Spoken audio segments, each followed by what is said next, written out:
안녕하세요. 한국사에 대해서 여러분과 같이 이 얘기를 나누고자 하는 강사 김태현입니다.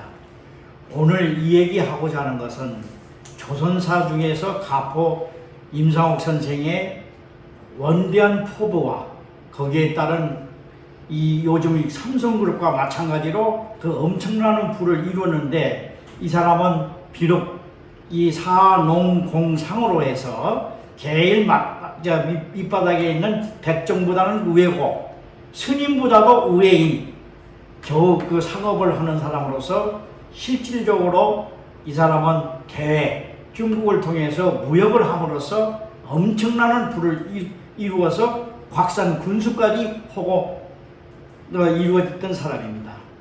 그러면은 여기에 대해서 내가 간단하게 또 설명을 하고자 하면은, 이 사람은 가포 그 선생은 실질적으로 여기 나오는 근형이 나와 있습니다. 그래서 거의 비슷합니다. 실질적으로 근형이 조형이 그려져 있기 때문에 여기 나와 있는 거고, 이 사람이 그 국경에 중국에 가가지고 중국의 그 인삼 상인들한테 엄포를 놓는 겁니다. 즉 가지고 간 인삼을 국경에 있는 중국 한족들의 그 인삼 상인들이 농간인을 해가지고 안삼의 가격을 싸게 살라고 구매하려고 해가지고 막 이를 불을 질러버렸습니다. 그랬더니 여기에서 얼마냐면은 나머지 거라도 가격을 10배, 그러니까 원래 25냥 가지고 했는데 자그마치 250냥을 받았습니다.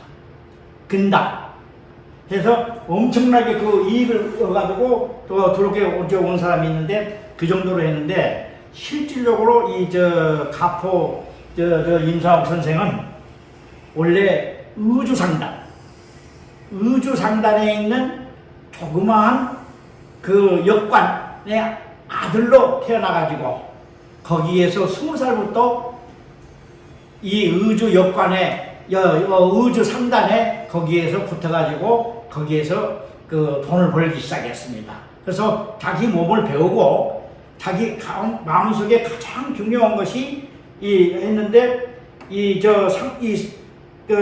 임상옥의 그 상도정신은 현재에도 오늘날 삼성그룹이나 현대그룹보다도 더 나은 존경과 흠모를 받을 수 있는 것을 여러분들이 잘 아실 겁니다.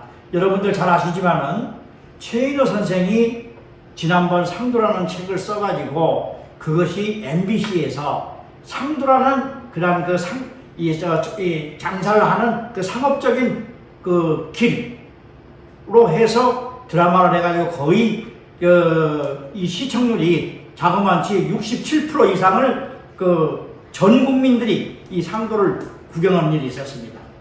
이 내용을 보면은 상도 임상옥 선생은 정조 3년에 1779년에 태어나가지고 평북 의주에서 태어났습니다. 역관 만상인 인봉해대 아들로 태어나서 1855년에 즉 철종 6년에 죽었는데, 그때까지 몇 살이냐면 76입니다. 현재 제 나이하고 똑같습니다. 그래서 이 사람이 근데 이 조선조 때는 76살까지 오면다면은 왕도 평균 내에서 43세뿐이 되지 않았었는데, 더군다나 이 사람은 76살까지 살았기 때문에 아주 장수했던 분입니다.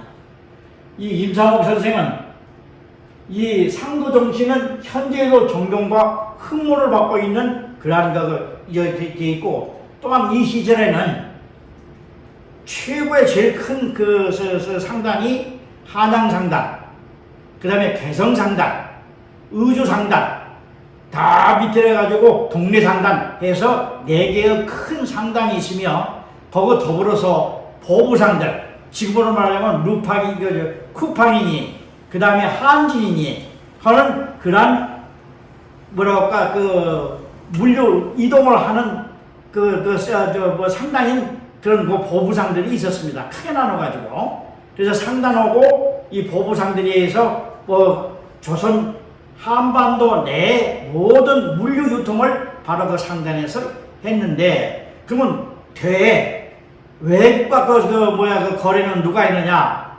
중국에 대한 거래는 오직 의주상단에서만 했습니다.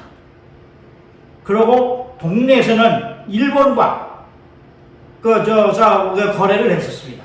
그래서 의주, 평국에 있는 의주는 바로 신의주 밑에 이게 의주가 있습니다, 원래가. 그게 있는데, 바로 거기에 있는데 이 보부상들하고 같이, 그러니까 그 상단을 유지했는데, 그때는 이 임상옥 선생은, 이 가포 임상옥 선생은 자기가 실질적으로 거기에 있는 그 상단의 행수가 아니고, 밑에 있는 조만한 아버지 아들로서 아버지가 굉장히 그 돈을 많이, 그 빚을 많이 지고 아버지가 28살 때 이제 죽어버렸어요.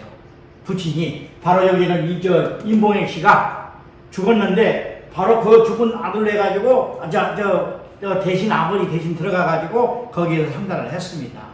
그런데 그 중에서도 뭐냐면은 이 사람이 누구냐면은 바로 거기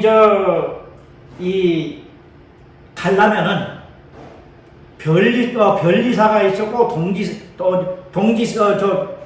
이게 겨울에 중국에 사신 가는 게 있고, 왕이나 또는 왕자들이나 공주가 태어나거나 또는 직첩을 받을 것을 보고로 중국에 가가지고 모든 걸 보고했습니다. 그 보고를 하는 사람이 변리사입니다. 그때 변리사가 가면서 거기에 가는 그 수행위원으로서 통역 겸 바로 인삼을 가지고 가서 중국에 가가지고 바꿔가지고 그 비싼 거, 박물이나 또는 비단이나 먹이나 이런 걸, 벼루나 이런 걸 가져와가지고 한국에 팔아가지고 그 이익을 낸 게 상단이 의주상단입니다. 근데 그 임상옥, 가포 임상옥 선생은 뭘 했느냐면은 바로 병조판서, 즉 국방부 장관입니다. 병조판서에 의해서 뒤에서 봐줬기 때문에 직접적으로 몰아서 독과점으로 해가지고 가족을 갈 수가 있었던 겁니다. 근데 이 사람이 이제 그 전에 20살 때부터 처음에 해서 거기에 있는 우리 한국의 사신을 수행을 해가지고 중국 북경에 가가지고 무역을 했는데, 그때 여기에서 잘 나가다가 얼마냐면은 거기에 장만옥이라는 그 여자가 있었는데, 그 뒤에 나오지만은 그 장만옥이라는 그런 그 여자한테 지나가다가 중국에서는 인신매매를 많이 합니다. 근데 이 장만옥이를 자기가 갖고 있는 돈을 몽땅 투자를 해가지고 그 사람을 그 환속을 시켜주고, 이게 종으로서 환속을 시켜주고 그대로 보냈습니다. 그래서 그런 좋은 일도 하고 해서 이 사람이 가포 임상옥이가 아주 거지가 돼가지고 들어왔습니다, 한국에.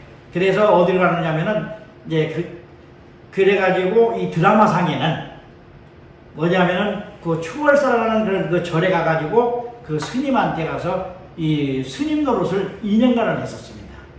그래서 이 사람이 했는데, 특히 가포 선생은 경영철학으로서 제3평여수, 재물은 평등하기가 물과 같고 인중직사형, 사람은 바르기가 저울과 같다라는 그러한 그 경영철학을 가지고 기업을 하는데, 1인 기업을 했지만은 상즉인즉상, 즉 장사란 이익을 남기기보다 사람을 남기기 위한 것이다. 이 말은 사람이야말로 장사로 남길 수 있는 최대의 이윤이며, 신용이야말로 장사를 얻을 수 있는 최대라는 뜻입니다.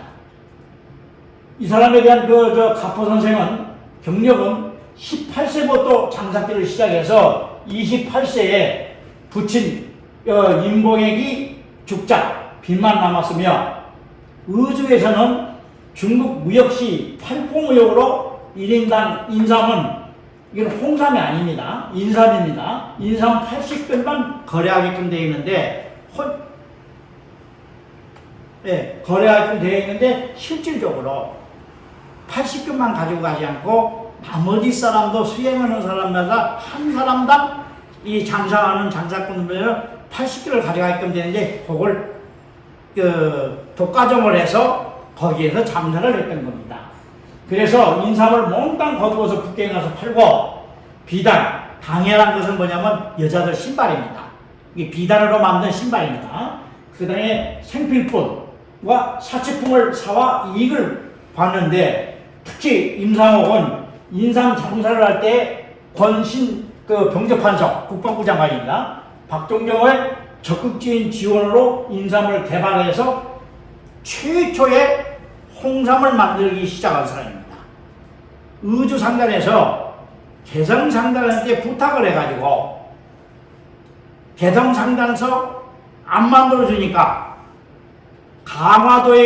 강화도에서 인삼을 구해와가지고 직접 홍삼 기술자에 의해서 찌개 해가지고 많이 발명을 한 겁니다. 이 양반이.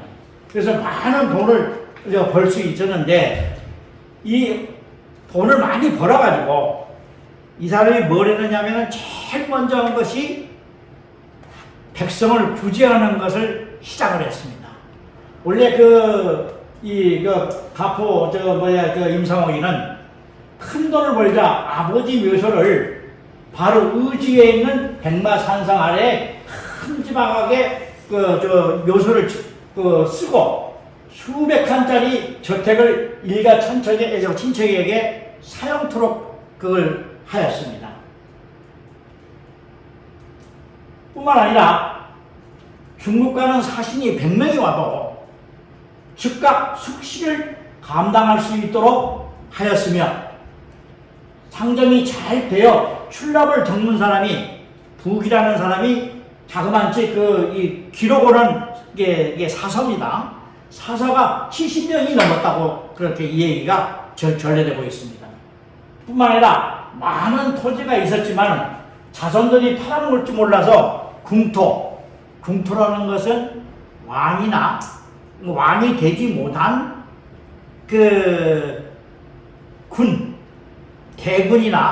군은 본부인한테 나는 자식이 아니라 후공들이 나는 그런 아들을 위해서 하는 것이 군이나 또는 옹주입니다. 그 사람한테 딸린 토지를 면을 해가지고 실질적으로 거기서 재배를 해서 거기 들어가서 얼마씩을 상납을 하게끔 환경에 만들어 놓은 것이 궁토입니다.